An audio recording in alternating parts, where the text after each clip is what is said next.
Olá, muito bem-vindos todos para mais um vídeo aqui no nosso canal Direito e Poesia, onde nós buscamos refletir criticamente o direito e agregando também o valor enriquecedor e cultural da poesia, né? E então essa é a nossa proposta e assim pretendemos continuar, valorizando então a grande poesia brasileira, trazendo ela para o nosso convívio, né? E ao mesmo tempo em que refletimos criticamente o direito. E por falar em reflexão crítica a respeito do direito, o nosso vídeo de hoje tem um título impactante nesse sentido. A reflexão que faremos é: o ensino jurídico brasileiro não ensina o direito. Parece paradoxal, mas é uma realidade, né? Dito isso, por quem por mais de 3 décadas esteve no ensino, dentro da sala de aula na Faculdade de Direito, né? Eu tenho chamado a atenção, já em outros vídeos também, que o direito está correndo o risco de desaparecer no âmbito da cultura humana, né? Todos sabem que nós estamos vivendo a maior revolução da história da humanidade, né? E em toda a grande revolução, muitas coisas mudam e algumas coisas deixam de existir. E se isso acontecer, bom, o que vai acontecer? Se isso acontecer, a meu ver, acontecerá uma coisa muito grave, porque o direito é a expressão da essência da condição humana. Então, negar o direito significa negar até a própria condição humana, né? Muitos acham que o desaparecimento do direito, e até no âmbito da academia jurídica, do âmbito dos estudantes, e no âmbito assim da compreensão geral do direito no âmbito da cultura humana, né? Que o direito é aquele elemento da cultura humana que dá as normas que estruturam e viabilizam a ordem social. Em boa medida, isso tem sentido. Então, digamos, o imaginário do senso comum acha que sem o direito nós não teremos mais norma, e perderemos a ordem e marcharemos por uma anomia, para uma ausência de ordem, para um caos anárquico, né? Não, esse é um equívoco. Não. O desaparecimento do direito necessariamente não nos levará para a desagregação. Por quê? Porque o direito começa a ser substituído por outros reguladores sociais. Esses outros reguladores sociais mais adaptados para as condições do mundo em que nós vivemos, para as condições do nosso tempo. E esses outros reguladores sociais tendem a substituir o direito. Que outros reguladores sociais são esses? A economia é a primeira manifestação, né? A economia. O mundo hoje se rege pela economia. É o poder econômico que determina normativamente o rumo da humanidade, o rumo das sociedades, né? E esse poder econômico que se expressa na vontade do mercado, né? E esse poder econômico, ele funcionaliza tudo e funcionaliza a política. Isto é, o poder político institucionalizado no Estado, o poder legislativo, que tem essa competência, ele legisla de acordo com o direito? Não. Cada vez mais ele legisla de acordo com a vontade do poder econômico, né? E a vontade do poder econômico nem sempre expressa o direito. A vontade do poder econômico muitas vezes nega o direito. Ver a realidade normativa que organiza o mundo hoje é a realidade do poder econômico, que funcionaliza o poder político, que faz regras. Então, o fundamento dessas regras, se nós olharmos criticamente, não será necessariamente direito. E a organização, então, normativa desse mundo, né, ela se estrutura e se institucionaliza tecnologicamente, tecnocientificamente, poderíamos dizer ciberneticamente.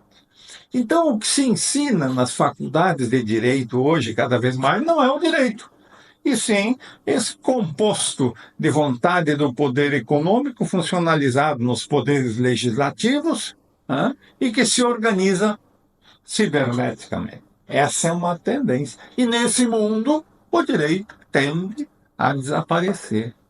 E isso é um grave erro da civilização humana. O direito, ele não desapareceu, ele está em vias de desaparecer.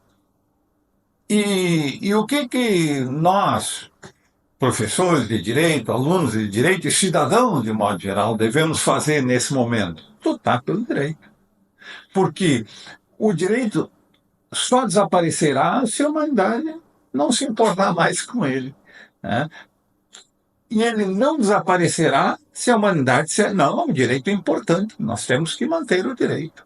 Ora, e devemos protegê-lo, lutar por ele.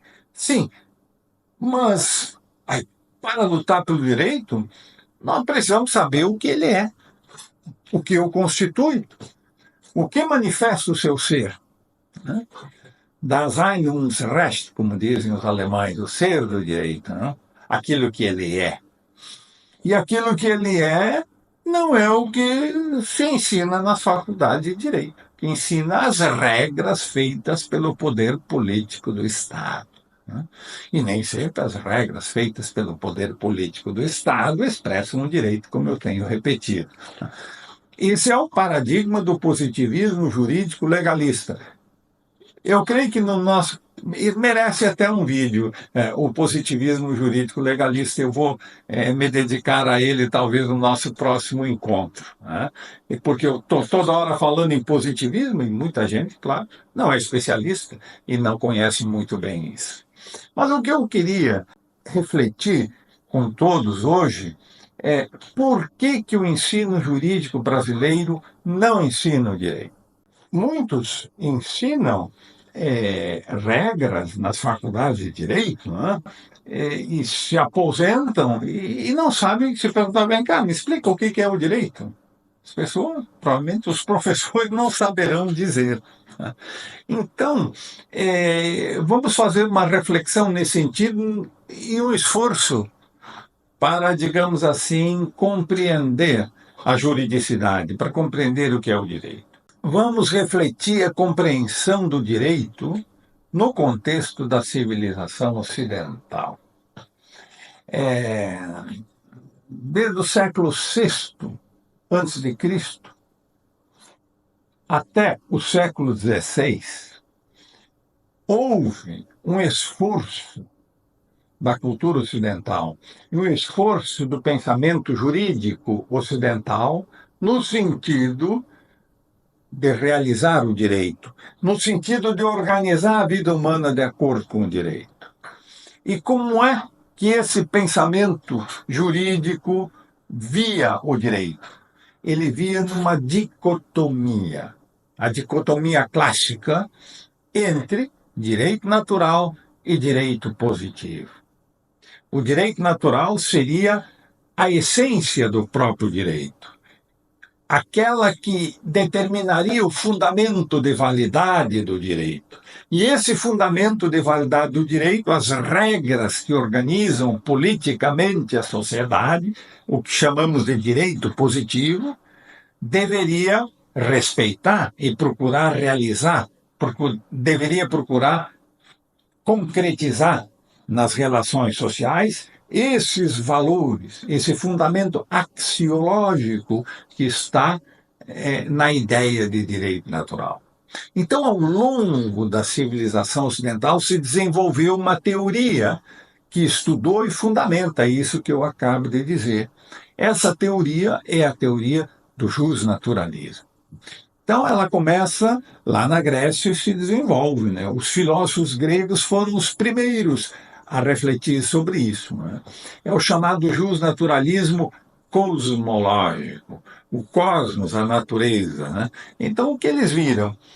Que a natureza, O cosmos é perfeito nas suas regras, né? E essa perfeição, nesta perfeição harmônica do cosmos, que se manifesta pelas leis da physis, aquilo que a cultura ocidental vai chamar de física, as leis que organizam a natureza. Essas leis, então, são perfeitas, são eternas e imutáveis, e a sociedade deve se organizar com base nesses princípios.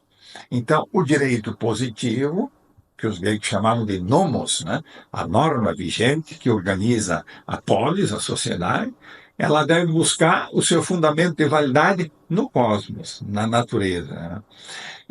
Claro, em outros vídeos poderemos nos deter mais, que merecem uma atenção, esses primeiros pensadores originais, né?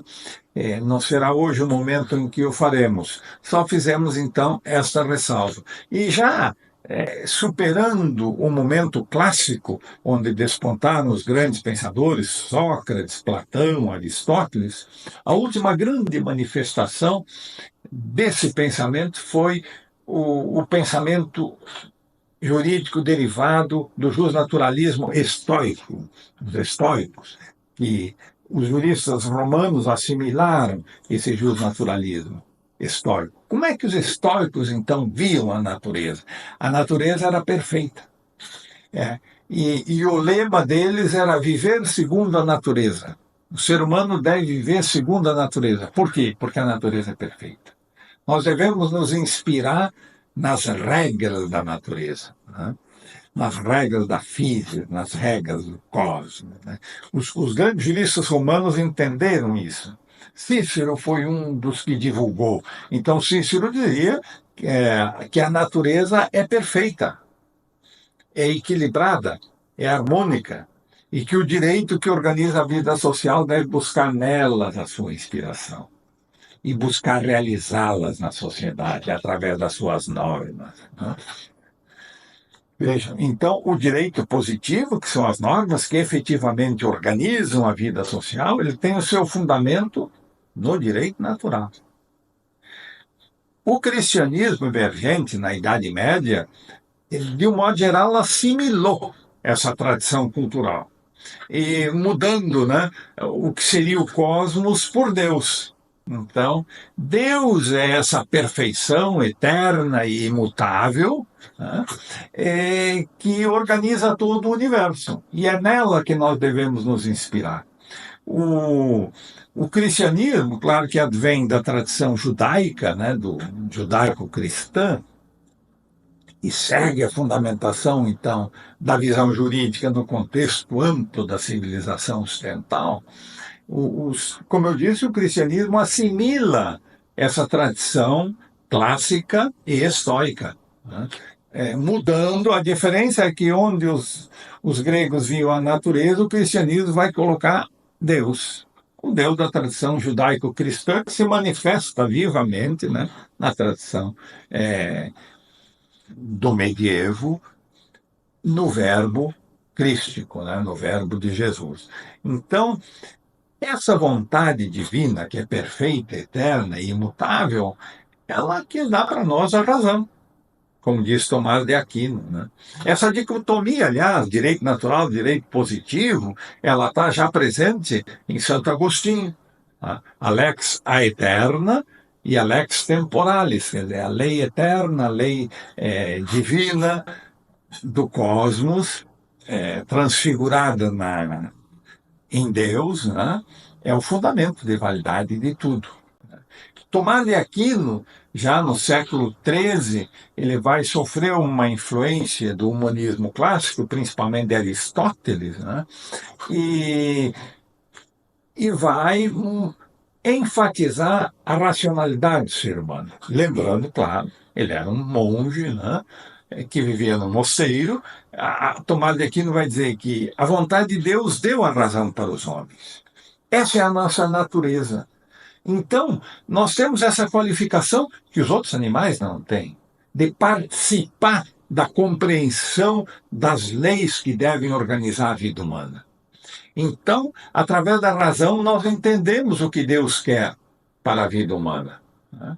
E isso seria a lei natural, isto é, a lei que a natureza humana, que é a razão, entende, tem condições de entender. Então, esse é o direito natural. E a organização política das regras que organizam a vida social deve buscar, nesse fundamento de validade, o seu sentido. Porque se uma regra política, o direito positivo, não respeitar o fundamento de validade da lei natural, diz Tomás de Aquino, não deve ser obedecida, não é direito, é corrupção, legis corruptio, como ele diz na sua brilhante Suma Teológica. Né? Então segue a dicotomia, direito natural, direito positivo. Né? O direito natural dando o fundamento de validade na perfeição eterna e imutável dos seus princípios para a organização normativa da vida humana em sociedade. O alvorecer da modernidade vai romper com essa tradição cosmológica e teológico-metafísica. Por quê? Porque a modernidade vai buscar como fundamento a autonomia humana. Então, o ser humano busca se conduzir de acordo com aquilo que ele, ser humano, pensa racionalmente. Mas segue a dicotomia direito natural, direito positivo. Só que agora o direito natural deixa de ter um fundamento teológico, metafísico, e passa a ter um fundamento racional, antropológico, isto é a razão humana que determina o sentido de como deve ser a organização da vida social. Mas mantendo ainda essa dicotomia, direito natural, direito positivo. Ora, esse pensamento moderno, que começa a se estruturar a partir do século XVI, ele convive politicamente com um absolutismo monárquico. Ele já é racional, mas ele está vinculado ao absolutismo. Né? E esse absolutismo monárquico, como até Hobbes reconhecia, Maquiavel reconhecia, ele mantém a ordem de acordo com a vontade do soberano, com a vontade do rei.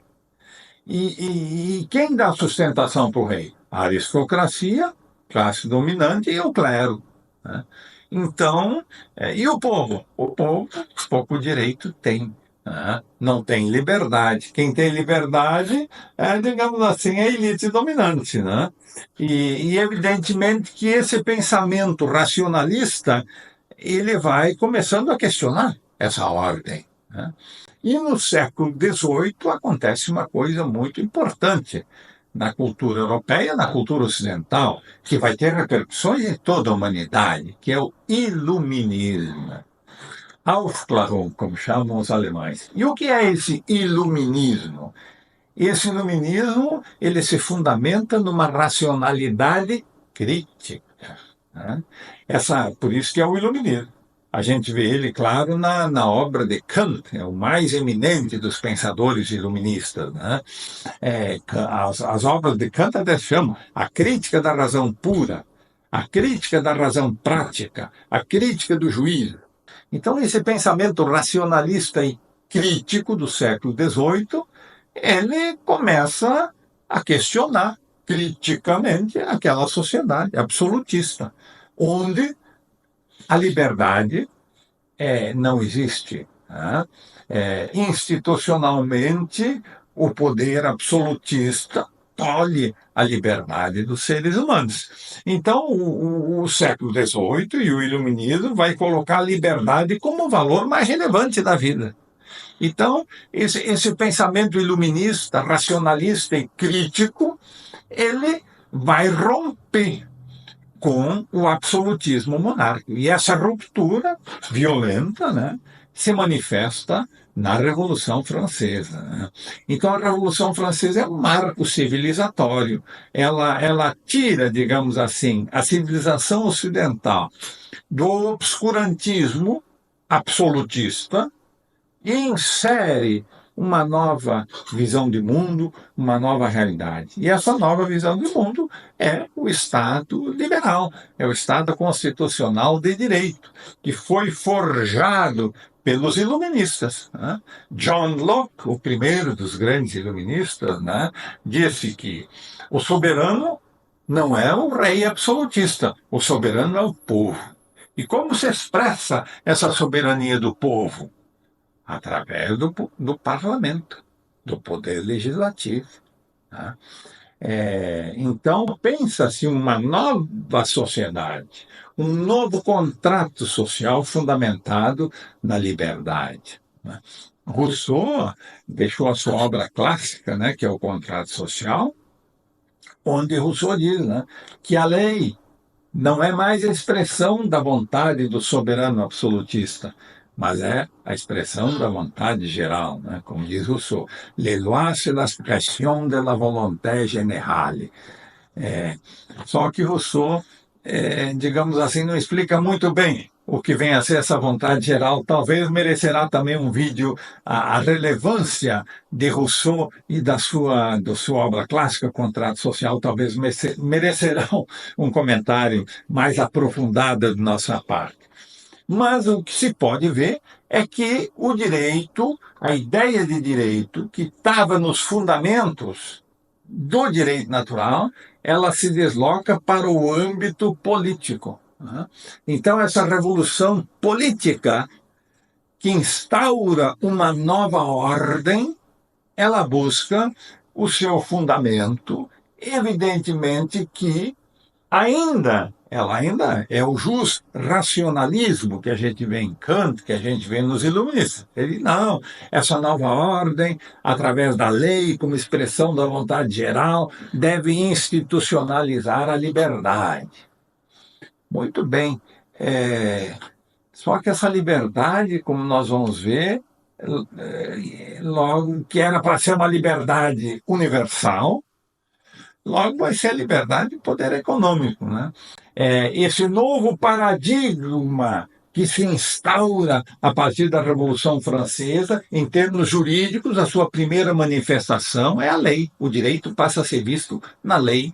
E a primeira materialização dessa visão jurídica legalista é o Código Civil francês, o chamado Código Napoleônico, de 1804, fruto direto da Revolução Francesa e do Novo Mundo, o mundo da liberdade, o mundo burguês. Mas um estudo do Código Civil francês mostra que, por exemplo, o valor mais alto é o valor da propriedade privada. O Código pune com maior rigor os crimes que atentam contra a propriedade do que aqueles crimes que atentam contra a vida. Então, esse é o mundo burguês que emerge da Revolução Francesa. É o mundo livre, é o mundo liberal, sim, é o mundo do capitalismo econômico. Né? Então, gradativamente, a economia passa a ser a coisa mais importante da sociedade humana organizada. Né? E como nós vamos ver, gradativamente a norma jurídica, que inicialmente pelo jus racionalismo iluminista, ela é vista sob a perspectiva de um jus natural, digamos, de uma axiologia ainda vinculada ao jus naturalismo, mas um jus naturalismo racionalista, que busca realizar a igualdade, todos são iguais perante a lei, a liberdade, né? Muito bem, mas gradativamente, digamos assim, essa liberdade vai se reduzindo apenas ao direito de voto. Né? Tudo bem, é liberdade, é democracia e tal, mas um olhar crítico mostra que esse direito que vai se estruturando no paradigma moderno iluminista, ele, retoricamente, diz que é a expressão da igualdade, da liberdade, mas, gradativamente, a gente começa a ver que ele começa a ser a expressão não mais do direito, mas do poder político institucionalizado. Então, o que passa a ser o direito? O direito é a lei. O direito é o que a lei determina como expressão da liberdade. E como é que a lei é a expressão da liberdade? Porque ela é feita pelo poder legislativo. E como diz Montesquieu, Charles Montesquieu, um iluminista, um dos estruturadores teóricos desse novo Estado emergente pós-Revolução Francesa, Montesquieu diz: o Estado iluminista tem três poderes, né? O poder legislativo, o poder executivo e o poder judiciário. Ora, como representante do povo, que livremente escolhem aqueles que compõem o poder legislativo faz a lei, que é o direito. Faz a lei pelo povo e para o povo, em nome do povo, diz Montesquieu. Muito bem. Como expressão da liberdade e da igualdade, todos são iguais perante a lei.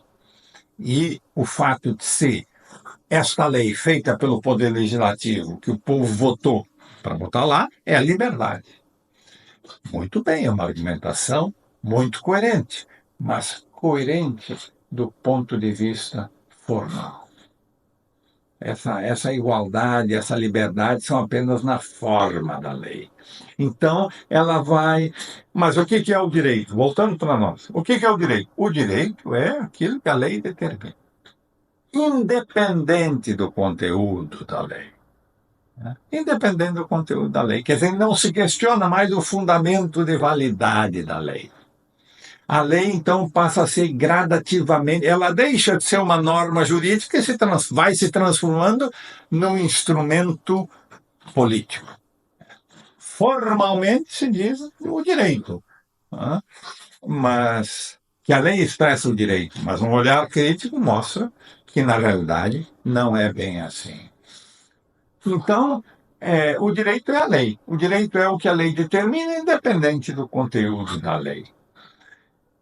E não se questiona mais o fundamento de validade da lei. Por quê? Porque ela é a expressão da vontade. Né? A expressão de la volonté générale, como diria Rousseau. Né? Tudo muito bem, tudo muito coerente. Só que essa coerência é apenas do ponto de vista formal. E logo a realidade vai mostrar que esse formalismo legalista ele é completamente indiferente com relação à realidade material da vida prática. Né? E ele se esquece da justiça real, da justiça concreta. Ou melhor, ele não se preocupa com as injustiças que essa legislação feita pelo poder político dominante da burguesia capitalista produz. Não está nem aí. Então, estudar o direito é, digamos assim, estudar as leis. Esse paradigma instaurado no século XIX está vivo e dominante ainda hoje. Tá? Como disse René Marcy, muito citado pelo professor Castanheira Neves, o meu mestre de Coimbra, o jurista austríaco René Marcy diz: o direito e a lei não são a mesma coisa, mas desde a modernidade e até a atualidade, o direito é visto como se fosse a lei. Este é um equívoco jurídico, me permito dizer. Mas alguém dirá, certo, professor, mas isso é a democracia. E eu direi, certo, isso é a democracia. E isso é uma grande coisa. A democracia é uma grande coisa. Né? E devemos lutar para proteger a democracia em todo o contexto da cultura ocidental. Aliás, a democracia também, quando eu comecei a falar do naturalismo clássico, a democracia surgiu lá no século V a.C., com Péricles, na cidade de Atenas. Então, a democracia também é um fruto dessa cultura ocidental. E devemos cultivá-la, a democracia política. Né? E eu até me permito dizer, o direito ele só desabrocha numa sociedade politicamente democrática. Fora da democracia, eu não vejo como ele possa desabrochar e possa florescer o direito. Pelo contrário, numa sociedade não democrática, a primeira vítima é o direito. Né? Então, eu não tenho nada contra a democracia política, muito antes pelo contrário. No nosso caso, na ordem jurídica brasileira, temos uma Constituição democrática, por exemplo, que merece o nosso respeito e a nossa admiração, né? Mas nós estamos refletindo criticamente o direito. E eu tenho que dizer que o direito não é político. Então, se nós quisermos avançar na direção do direito, nós temos que criticamente ver que nós devemos evoluir e transcender a mera igualdade formal perante a lei para uma igualdade real perante o direito. Esta é, digamos assim, a aspiração que deverá, a meu ver, nortear o ensino jurídico, as instituições, o Poder Judiciário. Mais adiante também farei um vídeo para refletir qual é o papel do Poder Judiciário na ordem jurídica. Não é a simples aplicação técnica da lei. Né? E isso é um dos tantos equívocos positivistas. Né? Mas isso nós vamos refletir. Porque, mas então os juízes vão poder fazer o que querem. Não, os juízes não vão poder fazer o que querem. Esse é um equívoco. Agora, os juízes, qual é a missão do juiz? Ser um mero aplicador formal da lei, la bouche de loi, como disse Montesquieu, a simples boca que diz a lei? Não. O juiz, como representante originário da sociedade, a sua primeira missão, a meu ver, é a realização da justiça. Evidentemente que respeitando o direito positivo vigente. Mas há uma certa e inevitável tensão entre a legalidade e a atividade judicativa. Isso merecerá também uma análise mais detida da nossa parte.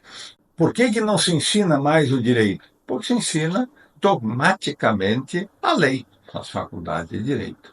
E como disse René Marcy, que eu citei há pouco, direito e lei não são a mesma coisa. Tá? Então, as faculdades de direito, como o nome diz, devem estudar e ensinar o direito. E o direito transcende a legalidade. Então, se nós quisermos encontrar o direito, nós temos que criticamente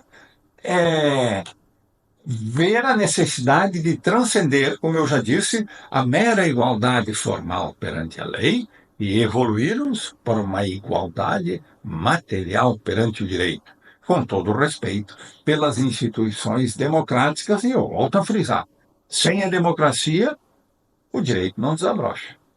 E ele pode desabrochar numa ordem política democrática que nós temos. Isso é uma coisa sagrada que a cultura brasileira tem de 88 para cá, uma Constituição legítima, democrática, que deve ser, digamos assim, protegida por todo cidadão brasileiro, consciente, lúcido e crítico. Né? E em sintonia com a nossa Constituição, com o nosso direito positivo, criticamente avançarmos para tornar materiais na vida real aquelas coisas que formalmente a Constituição fala. Né? Por exemplo, a Constituição determina o racismo como crime. Muito bem, mas como é na realidade material da sociedade essa relação? Né? Um jovem negro que vem da periferia vai dar um passeio no shopping, anda 10 metros, tem 10 seguranças seguindo ele. Né? E o racismo é crime, conforme está lá na Constituição. Então é isso que eu digo, essa distância entre o formalismo da lei e a realidade material da vida vivida. Eu até citei numa live há pouco tempo, eu citei o pastor norte-americano Martin Luther King, que disse, eu sonho, né? I have a dream, aquele belo discurso de Martin Luther King, ele disse, eu sonho com um mundo em que meu filho seja julgado pelo seu caráter e não pela cor da sua pele. Né? Então, e nesse sentido, a Constituição brasileira merece aplauso. Ela determina o racismo como crime, correto? Agora, nós devemos fazer com que na vida prática isso também se materialize, né?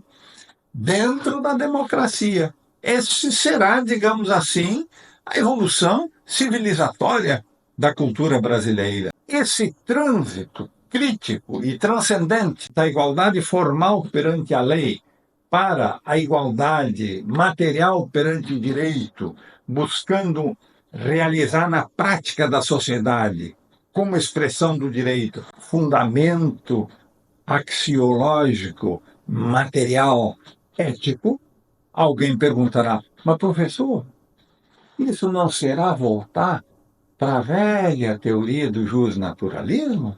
Eu direi, não. Por quê? Eu me desprendo, todo respeito, eu reconheço na teoria do justnaturalismo uma busca por um fundamento material de validade. Sem dúvida, merece nosso respeito. Mas se nós olharmos criticamente para a teoria do justnaturalismo, veremos que ela nega, no fundo, a condição humana. Por quê? Porque ela é estática. Ela busca uma verdade estática, ahistórica. Estática, ahistórica, eterna e imutável. E isso não expressa a condição humana. Por quê? Porque a condição humana, nós, seres humanos, somos um ser histórico. Somos um ser em contínua transformação. E os valores humanos, por conta dessa condição ontológica do ser humano, são valores também em contínua transformação. O ser humano é um animal inacabado, que se desenvolve historicamente e se transforma. Né? E então, nesse sentido, mas isso quer dizer que nós devemos buscar um fundamento ético, sem dúvida, um fundamento de validade ética, mas inserido na historicidade da vida real, da vida dialética, da vida que se transforma. E nesse sentido, então, com todo respeito, nos afastamos, nos desprendemos da teoria do justnaturalismo. Né? E essa é a construção, então, que eu me permito dizer, uma construção em sintonia com a democracia política, mas criticamente buscar, então, uma igualdade material. E sem esquecer, então, da poesia que nos ajuda, a grande poesia nos ajuda a vislumbrar o direito. Tá? E hoje eu vou trazer aqui para a nossa reflexão e enriquecendo o nosso vídeo de hoje, um poema que, a meu ver, sintoniza com tudo isso que eu acabei de dizer. Um poema que é do nosso grande poeta, para muitos talvez, o maior poeta brasileiro, o grande poeta mineiro Carlos Drummond de Andrade. Carlos Drummond de Andrade nasceu em Itabira do Mato Dentro, lá no interior de Minas Gerais, em 1902. E depois ele veio residir no Rio de Janeiro. E em 1945 ele publicou talvez o seu mais importante livro, A Rosa do Povo. Nessa obra, então, Drummond, já com uns 43 anos, entrando na maturidade, ele reflete a condição da sociedade humana brasileira, das suas contradições, né? Com um olhar, em alguns momentos, duramente crítico, até cético, né? Mas também com aquela fome e sede de justiça que os grandes poetas têm. Né?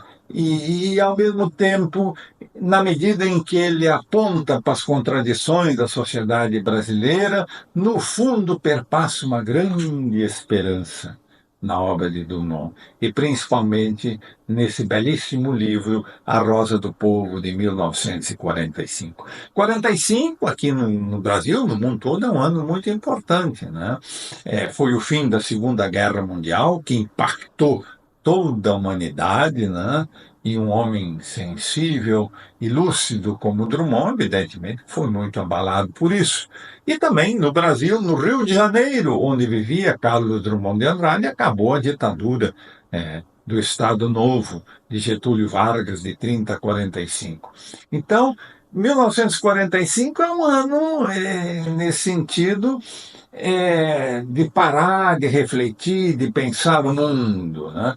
E Drummond, então, pensa o mundo, o sentimento do mundo, que é um outro livro que ele também escreveu.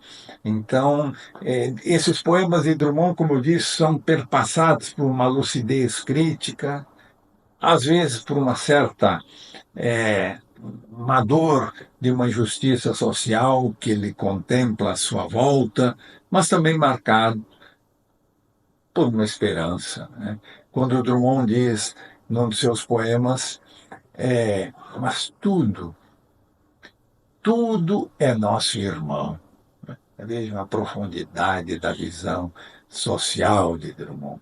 E eu escolhi, então, para encerrar o nosso vídeo de hoje, trazer, digamos assim, o enriquecimento da poesia para as nossas reflexões, um daqueles mais belos poemas de Drummond, da Rosa do Povo e do conjunto da toda a sua admirável obra. O poema se chama A Flor e a Náusea.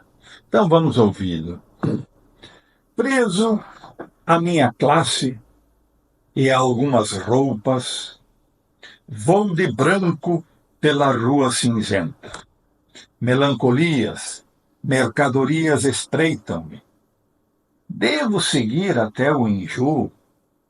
Posso, sem armas, revoltar-me? Olhos sujos no relógio da torre. Não, o tempo não chegou de completa justiça. O tempo é ainda de fezes, maus poemas, alucinações e espera.